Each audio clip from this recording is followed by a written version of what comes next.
Eu não poderia deixar de ocupar a tribuna no dia de hoje. Não se começa como, deputado Romalena? Não se começa com não, tá certo.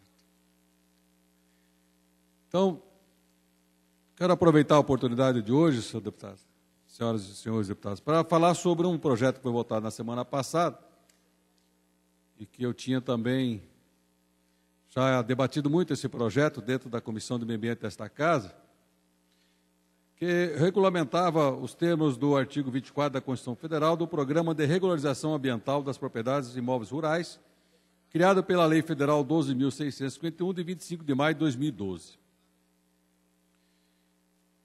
Então, os estados tinham, pela essa lei, que regulamentar para poder ser implantado dentro dos estados. Eu tinha uma expectativa, não muito positiva, no sentido de que a gente pudesse fazer algum avanço em relação a esse projeto diante da conjuntura atual.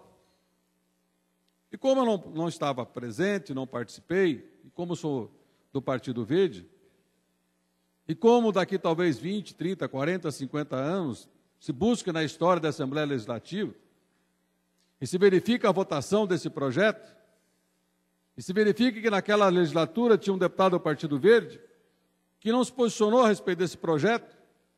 E eu não quero ser julgado, deputado Terino, pela história, como alguém que ficou omisso em relação a essa regulamentação, a essa lei, a esse decreto. Não só o decreto do governo federal, que regulamentou a lei federal, porque a conjuntura hoje do país, ela é extremamente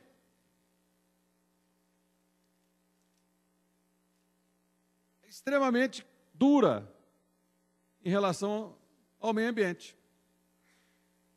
A crise hoje de água em São Paulo não é uma crise de abastecimento. Ela reflete uma crise ambiental. Vai muito mais além de captar, de fazer a gestão, de trazer a água para dentro dos reservatórios. É uma crise ambiental. E cada vez mais se prova,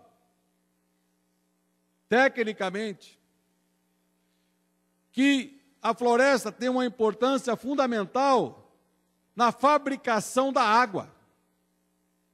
52% da pluviometria do estado de São Paulo vem da floresta amazônica. Numa conversa com o deputado Sheida, ele me relatou que existe um quadrante no globo terrestre que não tem deserto. E esse único quadrante, onde está localizado a floresta amazônica. Se não tivesse a Cordilheira dos Andes, nós teríamos lá, em vez de floresta, deserto. Porque é assim que o globo terrestre como um todo está constituído. Então, hoje, a floresta amazônica é além de ser um grande ar-condicionado do mundo, é o maior fabricador de água do estado de São Paulo.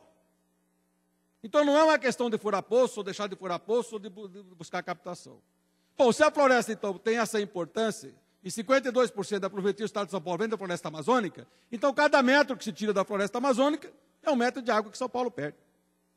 Então isso está provado pelo filme da NASA, isso está provado por uma grande reportagem do Fantástico há 3 meses atrás, está provado que a floresta tem esse significado. Por que eu estou dizendo isso? Eu estou dizendo isso porque nessa lei federal que o Brasil acabou aprovando, que foi praticamente coordenada e articulada pelo Estado do Paraná, buscou-se mudar todos os distanciamentos de rios e buscar todo o distanciamento da circunferência das nascentes, ou lá onde eu nasci, Mandaguari, das minas. E essa alteração não foi para maior, para proteger a conservação dos rios. Pelo contrário, diminuiu. E usou-se uma figura, deputado Turini, usou-se uma figura de área consolidada. APP, que é a área de preservação permanente, é aquela faixa que protege os rios. Então, aonde está protegida, continua protegida. Aonde não está protegida, que foi desmatada ilegalmente, tem que recuperar, não mais os 30 metros. Aí mudou-se de 5 a 30, principalmente para os pequenos rios. 5 a 30 metros. 5 metros protege o quê num rio de cada lado? Nada. Então buscou-se confirmar que valeu a pena desobedecer a legislação, que valeu a pena praticar o crime ambiental, porque todos aqueles que praticaram o crime ambiental em APP foram beneficiados com essa lei federal, coordenada pelo grande deputado, conhecedor de meio ambiente, inclusive grande também conhecedor da agricultura, grande conhecedor técnicos dessa questão do país, grande ambientalista desse país, que foi o ministro Aldo Rebelo. Todo mundo conhece o seu conhecimento nessa área, que coordenou a construção dessa lei junto com o agronegócio, que foi patrocinado pelo Estado do Paraná.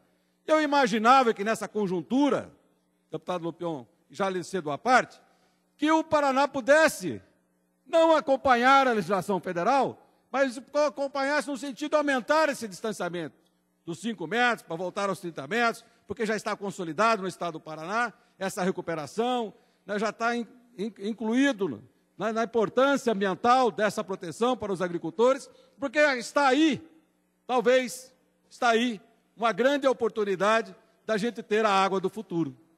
E eu não quero ser julgado pela história como alguém que se omitiu com relação a esse tema. Porque uma coisa no meio ambiente puxa a outra. Sai uma reportagem hoje na Folha de São Paulo dizendo que São Paulo tem o pior ar dos últimos 7 anos. Lógico, se não tem umidade de ar, o ar está seco e poluído. Porque não tem chuva para limpar o ar. Então, uma coisa está ligada à outra.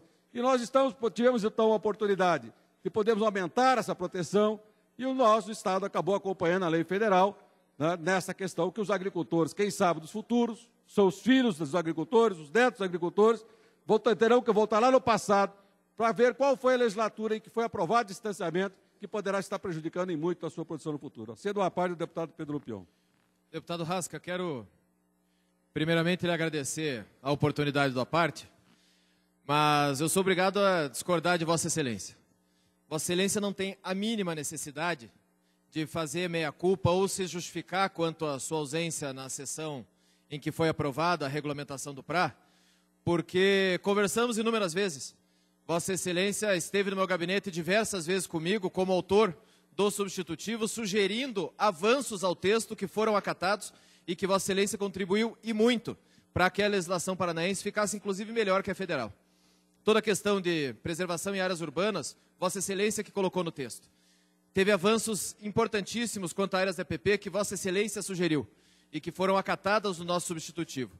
Vossa Excelência cumpre o seu papel como deputado da causa ambientalista, como deputado do Partido Verde, quando senta para o diálogo e nós podemos, especificamente nesse tema, e em tantas outras questões que debatemos no âmbito da Comissão de Agricultura ou no âmbito da Comissão de Meio Ambiente, Vossa Excelência sempre contribuindo para o debate com muito diálogo, com muito critério, com conhecimento que Vossa Excelência tem, e sem dúvida alguma, ninguém na história do Paraná, seja agora ou seja futuramente, vai lhe julgar pela sua ausência. Sei que tinha uma viagem que era inadiável, era um compromisso que estava marcado há muito tempo, mas as suas contribuições foram em grande parte acatadas e tornaram o nosso texto um pouco melhor para atender a causa que Vossa Excelência defende, que é a causa ambientalista. Mas, de qualquer maneira, sem entrar no mérito do que foi feito em Brasília, de todos os anos, desde 2008 praticamente, brigando lá em Brasília para que fosse aprovado o nosso Código Florestal, é óbvio que não é perfeito, nem para vocês ambientalistas, nem para nós ruralistas. É o meio termo que foi possível chegar. E aqui no Estado do Paraná, a mesma questão. Ontem sancionamos essa lei lá no Agrinho, lá no Expo Trade, com mais de 2.000 produtores rurais, professores, presidentes de sindicato, e um avanço importante para que o nosso produtor rural tenha segurança jurídica e possa realizar o seu CAR e ter a certeza de que no PRA ele não será punido. Mas Vossa Excelência tem sim todas as condições de contribuir, assim como fez em várias das emendas que foram apresentadas ao projeto, que tornaram o nosso projeto melhor graças à sua contribuição. Então, não há absolutamente nenhuma necessidade de se... Para concluir. Eu agradeço a parte de Vossa Excelência. Eu tenho certeza que este que esta lei, ela protege os agricultores do ponto de vista jurídico.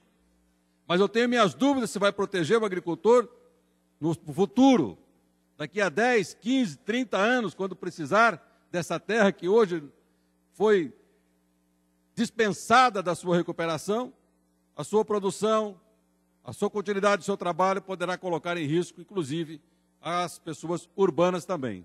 Então, eu quero só deixar aqui registrado que nós poderíamos ter dado uma contribuição importante, sinalizando, a partir de uma conjuntura que está na nossa porta, faltando água, e a única possibilidade de criar e de fabricar essa água é com floresta, e nós eliminamos aqui, no mínimo para as pequenas propriedades, 25 metros de recuperação, no mínimo para as médias propriedades, 15 metros de recuperação dos rios paranaenses. Isso não é pouco, se tratando de 20 milhões de hectares que nós temos no Estado, isso não é pouco. Nós estamos falando aí... Vossa Excelência tem mais um minuto. Espero que no futuro essa questão esteja